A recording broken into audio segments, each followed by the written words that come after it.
রেখা যদি দিতাম কেউ কিছু বলতে পারত? ঢাকা শহরের অর্ধেক লক্ষণ রেখা দিয়ে দিলে কারো বাবার সঙ্গে ছিল।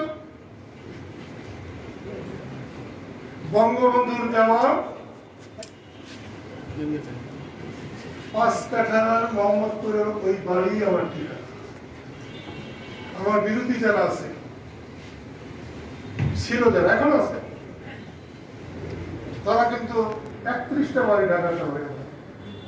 আমি বলছিলাম 31টা বাড়ি 30টা নিয়ে আমার একটা বাড়ি দিয়ে একটা তো আছেই, আরেকটা আমরা দিতে যেখানে পাও। আমরা আমাদের কি পরিমাণ বদনাম আমরা করি, আমরা যে শোষণ করার চেষ্টা করি তা আমরা ভাবি না। একটা কথা না বললেই আমি ভাবছি না। টাঙ্গাইলের মানুষ টাঙ্গাইলের মানুষকে সম্মান করে না। টাঙ্গাইলের মানুষ টাঙ্গাইলের মানুষকে সম্মান করতে শিখে নাই, কখনো করে নাই। মৌলানা আব্দুল হামিদ খান ভাসানীকে সম্মান করা হয় নাই, শামসুল হককে সম্মান করা হয় নাই। আব্দুল মান্নান, যার মুক্তিযুদ্ধে এমন অবদান আছে, বঙ্গবন্ধু তাজউদ্দিন আহমেদ, আমি কামরুজ্জামানের নাম বললামই না, তার আগেই হয়তো মান্নান সাহেব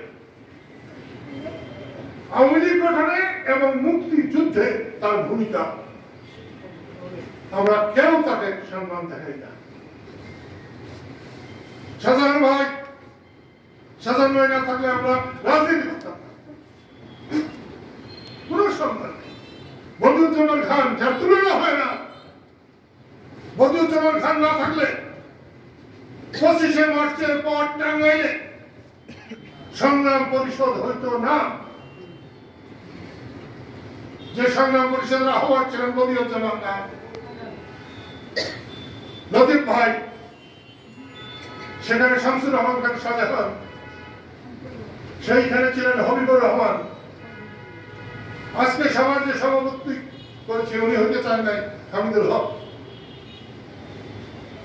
উনি তখন ওই কমিটির মেম্বার ছিলেন।